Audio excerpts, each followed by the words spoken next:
لیکن جیسے ہمارے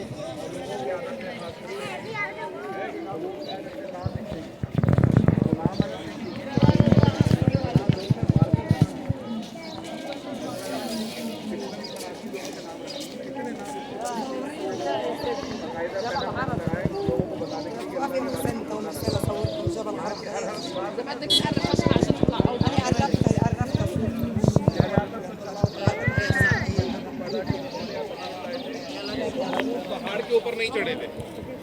حضور نے پہاڑ کے دامن میں اپنی اونٹنی پہ کھڑے ہو کے خطبہ حجۃ الوداع دیا۔ یار آپ لوگ ایک ہلکا سا بناؤ نا، اچھا لگے گا، سب لوگ آ جائیں گے، ہاں سب کو نظر بھی آ جائے گا ایسے، ماشاءاللہ ماشاءاللہ۔ تو اس کے دامن میں پیارے آقا صلی اللہ علیہ وسلم نے کھڑے ہو کر خطبہ حجۃ الوداع بھی ارشاد فرمایا، اور پیارے آقا صلی اللہ علیہ وسلم نے وقوف عرفات بھی یہیں پر کیا، اور آپ صلی اللہ تعالی علیہ وسلم نے اپنی امت کے لیے دعائیں بھی یہیں پر مانگی تھی۔ تو یہ پہاڑ کے اوپر چڑھنا کوئی فضیلت والی بات نہیں ہے، البتہ اس پہاڑ کے دامن میں آ جانا یہ حضور علیہ الصلوۃ والسلام کی سنت ہے۔ کیا خوبصورت منظر ہوگا کہ سرکار جو ہے اپنے صحابہ کے ساتھ یہاں پر موجود ہوں گے، خطبہ ارشاد فرما رہے ہوں گے، اور تقریباً 1,24,000 صحابہ یہاں کھڑے ہوں گے۔ الحمدللہ جہاں اللہ نے ہمیں کھڑے ہونے کا موقع عطا فرمایا، شرف ہے ہمارے لیے کہ ہم وہاں کھڑے جہاں پیارے آقا کھڑے تھے۔ پھر سرکار علیہ الصلوۃ والسلام کی بہت سارے معجزات میں سے ایک معجزہ یہ کہ ابھی ہم 10 20 50 لوگ جمع ہو جائیں تو مجھے اپنی آواز پہنچانا مشکل ہو جائے گا، مگر یہاں 1.25 لاکھ صحابہ کرام موجود تھے۔ پیارے آقا صلی اللہ علیہ وسلم خطبہ ارشاد فرما رہے تھے، اور ہر ایک صحابی تک حضور کی آواز پہنچ رہی تھی۔ کوئی یہ نہیں کہہ رہا تھا کہ مجھے آواز نہیں آئی، سب تک پیارے آقا صلی اللہ علیہ وسلم کی آواز پہنچی، اور آپ صلی اللہ تعالی علیہ وسلم نے اپنی امت کو بے شمار پیغامات اس میدان مبارکہ میں عطا فرمائے، جس میں حضور علیہ السلام سب سے پہلے فرمایا کہ تم سب ایک باپ کی اولاد ہو، سب کے سب حضرت آدم علیہ السلام کی اولاد ہو، کسی کو کسی پر کوئی فضیلت حاصل، وہ جو مشہور ہم کلمہ پڑھتے ہیں کہ لا فضل لعربی علی عجمی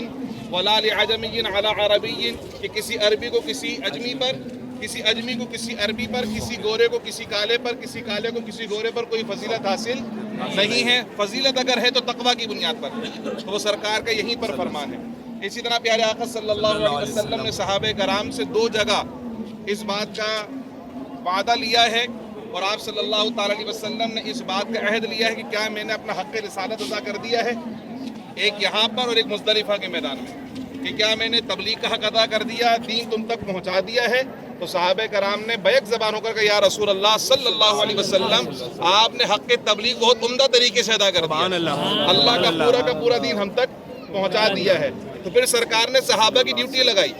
فرمایا کہ فَلْيُبَلِّغِ الشَّاهِدُ الْغَائِبُ، جو آج موجود ہیں اب وہ یہ باتیں ان تک پہنچائیں جو موجود نہیں ہیں۔ سبحان اللہ۔ تو جس صحابی رسول کا جدھر منہ ہے، جب حج مکمل ہوا تو حضرت تبلیغ کے لیے چلے گئے، تو آج الحمدللہ ہمارے علاقوں تو پوری دنیا میں جو تبلیغ ہوئی ہے وہ حضور کے اس فرمان کا منہ بولتا ثبوت ہے کہ جو حاضر ہیں وہ ان تک پہنچا دیں، جو حاضر نہیں ہیں۔ ہماری یہ باتیں بھی اس کا ثبوت ہیں کہ 1450 سال پہلے سرکار نے جو فرمایا تھا اس وقت ہم موجود نہیں تھے، مگر یہ باتیں ہم تک پہنچی اور ہم اپنے دوسروں تک پہنچا رہے ہیں۔ ہمارے آقا کا بہت بڑا معجزہ ہے کہ سرکار کے فرامین قیامت تک لوگوں تک پہنچتے رہیں گے۔ اس میدان میں اللہ سبحانہ و تعالی نے یہ برکت رکھی ہے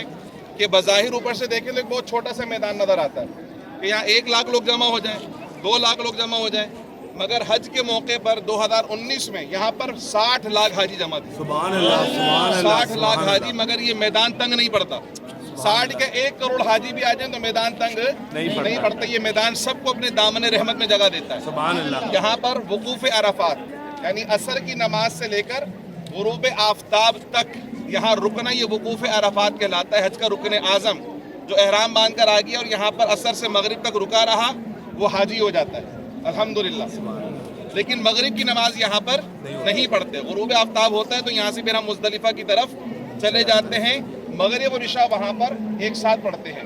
یہاں پر ویسے ظہر اور عصر ایک ساتھ پڑھائی جاتی ہے، لیکن احناف کے نزدیک ظہر اپنے وقت میں پڑھی جائے گی اور عصر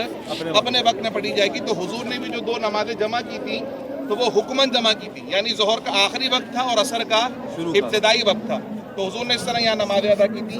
المونیم میں جو فریم نظر آ رہے تھے وہاں پر بھی حاجیوں کے خیمے لگتے ہیں، وہاں تک حاجی اسٹے کر رہے ہوتے ہیں، یہاں پر بھی چڑھے ہوئے ہوتے ہیں، بہت سر پورے میدان میں حاجی ماشاءاللہ